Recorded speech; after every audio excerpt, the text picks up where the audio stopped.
ShareVis allows us to give Patty the ability to approve and reject assignments right through email, never having to connect to SharePoint at all. So now, of course, Patty needs to review the assignment before she knows what she's approving or rejecting, so ShareVis has included an attachment, which is the form itself. So if I click on that attachment, you can see there's the form. I can review all the different expenses and the grand total. In fact, even the receipts are attached. So if I want to go in and take a look at one of the receipts, I can click on the receipt. It will load, in this case, Acrobat Reader, and allow me to view the receipt for this particular expense. So all of that is happening through the email. I never have to be connected to SharePoint. And I'm going to choose to go ahead and approve this assignment. So I simply click on the hyperlink. It pops up a new email, and I say, looks good to me. And I approve the assignment, and I'll hit send. So what happens now is the next time that my email syncs up, it will send that email out. It's received by our server back at the office. Our server, ShareVis, will check the server every couple seconds for new emails. When it sees a new email come in, it will then process that email and determine who it came from and what assignment it's about, and did the person pick approve or did they pick reject, did they add any comments, and so on and so forth. And so it goes through and does all of those different things to make sure, and then it approves or rejects the assignment on that person's behalf. That takes a couple seconds to go through all those steps, so while we're waiting for that, let's just show you one other feature real quick that's important.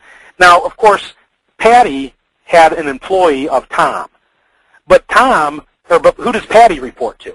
So we saw that Tom's expense report went to Patty because according to Active Directory, Tom reported to Patty. But what about when Patty logs in? Just to show you the dynamic nature of ShareVis, if I kick off a new expense report, and I'm logged in as Patty now, you'll see Patty Manager. My title, of course, came from AD as well as my office and so on. So we'll go through and we'll kick off a new expense report. Now in this case, we're not going to necessarily fill out anything in the expense report. I just want to show you how the routing works. So we'll leave everything else blank for now. And I'll just hit certify and submit. Now if everything worked right, this of course should not go to Patty because Patty is the one that submitted it. It should go to Patty's boss. Let's take a look at who this one went to. If we take a look at the history, we can see that this went to someone by the name of JB Executive. So Tom reports to Patty, Patty reports to JB. And ShareVis is able to interpret all of that, and it knows that, and it uses Active Directory to help it determine how it should route things. By the way, you don't have to use Active Directory. There are about a dozen different ways that you can do routing. Active Directory is one of the more common ones, but we also have customers that tell us that their Active Directory is not correct or it's not complete yet, and so they want to use some other method to do it. And there are, like I said, about a dozen different ways to choose to do routing. So you don't have to use Active Directory, but this kind of shows you the power of ShareVis to use Active Directory to do that. Let's go back and see if any of those emails came in. So here's the email that got sent to JB Executive. So that's the one we just did that came from Patty. But here's another email that went to Joe Accounting. Now this is that first one we did, process number 10. You'll remember that one. This is the one that Tom Quality kicked off. So if you look down at the history, you can see Tom kicked it off on a particular date and time. Patty approved it. And notice her comments, looks good to me. And those comments were rendered via email. And now it's assigned to Joe Accounting. So Patty was able to interact with this process without ever having to log in to SharePoint. She did it all through email. She got her assignment. She reviewed the attachment to see whether or not she wanted to approve or reject it. She even looked at the receipts that were attached to the process. And then she made her decision via email, and it was all taken care of without her ever having to connect to SharePoint. So that's a pretty powerful thing. And by the way you turn on email approval is real simple. You pick the node that you want to enable email approval for, and you come over here and there's an option email approval, and you say true or false. That's all there is to it. So for people that you want to give them email approval, you simply set that to true, and bingo, when they get their emails, they will have that message in there. Click here to approve, click here to reject, and ShareVis will take it from there. So it's a very simple thing for you to set up, and it's very powerful functionality. So let's look at a couple other things with this particular process here. First of all, I need to log in as the guy that's got the assignment, which is Joe Accounting. So we'll log in as Joe. And you can see Joe has an assignment down here, and there it is. It's got a due date to it, and even it's got some color coding. So ShareVis will color code our assignments based on the priority. If it has a white background, that means there's still quite a bit of time left before it expires. If it has a yellow background, that means it's about to expire. And if it has a red background, that means it has already expired. And the reason that's important is when something has already expired, ShareVis will send reminder emails. Or if you want it to, ShareVis will also reroute the process once it expires, because maybe the person is out of the office unexpectedly, and so we need to reroute the process. When something has a yellow background, meaning it's about to expire, ShareVis will send reminder emails at the frequency we dictate also to let something know that their assignment is about to expire.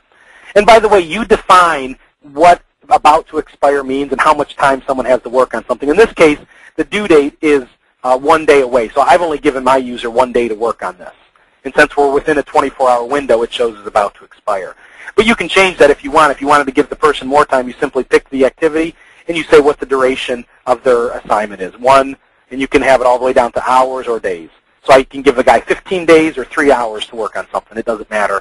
You just set it in there, and then ShareVis takes care of all of the reminder emails and the overdue emails and the rerouting if necessary based on what you set for that duration. All right, so let's take a look at one last thing before I'm going to go ahead and open my assignment up here, but I want to show you one last thing before I approve and complete my assignment. If we go to the accounting website, notice that we've got this key performance indicator. So we've said in our little fictitious company here that we want to track how much money IT is spending in these different categories. And right now you'll see it's all at 0. We haven't spent any money thus far because I haven't approved any expenses. See, this is the sort of thing that you would want to track, is when people submit information via a process, you want to take that information, you want to be able to look at it in different ways and show it in reports and show it in dashboards and that sort of thing. And so that's what we're going to do here. So when I go over to here to this process, whoops, let me reopen that, and I'm logged on as the wrong person. Let's log on as Joe. Okay, so there's Joe's assignment. So when we go into Joe's assignment, now a couple things you'll notice. First of all, let's talk a little bit about how the form has changed a little bit. Remember previously these date fields were where I could pick a date, and there was a little option here where I could choose to insert a new row in the repeating table. And then remember I had my attachments visible so I could see all my receipts. Well, those are no longer there. And remember Frank during the beginning was talking about sometimes you have processes where you want to change the way the data looks as it moves through the process. We don't want people to see certain things. Well, ShareVis gives us the ability to actually change the way our form looks as it moves from person to person. So I have a different form view available here for the guys in accounting. The form view it's a read-only view for starters. I can only view things. I can't make changes. I've removed the receipts because maybe accounting doesn't need to see those. And I've also added a new field, which is the check number, which is where accounting will put what check number was used to pay these expenses. That field wasn't there before.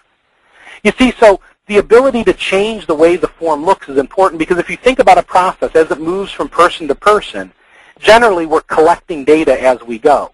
And we don't want to display data to people that's irrelevant to them. We want to display the data that is relevant, and we don't want to give them access to change data that they shouldn't be changing. So in this case, Joe Accounting cannot make changes to the form with the exception of entering a check number. The only thing he's able to do. Once again, this is a significant difference between out-of-the-box SharePoint workflows and ShareVis. SharePoint workflows have a single form view that's available throughout the entire process. Now, if you want to do some very heavy JavaScripting, you can do programming to change that, but it's a lot of programming. ShareVis, it's very simple. All I do is when I create an activity, I simply go over here and say what form view is visible. In this case, it's the manager review form view. For pay expenses, it's the accounting review form view. So it's very simple. At the click of a button, we change the view that is being used. Of course, I designed those views previously in InfoPath, and that's why they show there. But you get the idea. It's a very simple thing to do. So once again, back to the accounting site, all of the values of these accounts is at 0 right now. But as soon as Joe goes in and does his activity and hits the continue button, let's see what happens. So the process will go, and it's done. So now process number 10 is done. If I go over to the accounting site and hit F5 in order to refresh, all of the values will update. And I did something wrong because we don't have any values updated. So I need to log in as a different user to see those values update. So the point is that ShareVis can be used, the data that's stored in ShareVis, if we take a look at that underlying data that's in those expense reports, all of that information can be used now, all of the grand totals, the amount of lodging, the grand total, all of that stuff can be used later in different reports and that sort of thing. All right, so a couple other things I want to show you before we break and take some questions. Of course, this particular process was done before you guys got on the phone, so you don't know what it takes to design processes. So let's make just a real quick change to show you how you actually work with the process and make changes to the process. We're going to make a change just simply to the workflow. So I'm going to pick the workflow here, and we need to add a new participant. So the scenario is if the expense is greater than $10,000, we want executive approval. So we don't want to pay any expenses for greater than $10,000 without executive approval. So we need to add some logic and some new participants to our workflow. So first thing we need to do is add a new participant. So we have to go in and add a new swim lane. So I can pick on our swim lane editor, and we're going to add a new swim lane called executive. And so there we have our new swim lane, and we can do some reordering of things if we want to. And then we have to decide how the executive is going to be assigned. Now, again, I mentioned there are about 12 different ways to assign people, and you can see all those ways. There's an LDAP query, which is an Active Directory lookup. And there's a bunch of different ways to do that. For the sake of time and ease, I'm just going to hard code a user in here, and we're going to send it to JB Executive. So we'll just hard code someone, make it real easy for us. So there's our new swim lane with JB Executive in the with the executive swim lane.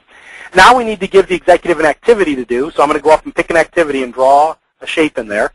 And so now we'll change the name of that from Approval 15 to Executive Review. Now we determine what sort of properties do we want to set for that. For example, what is the duration of the executive's review time? Well, they're pretty busy, so we're going to give him 5 days to review that expense.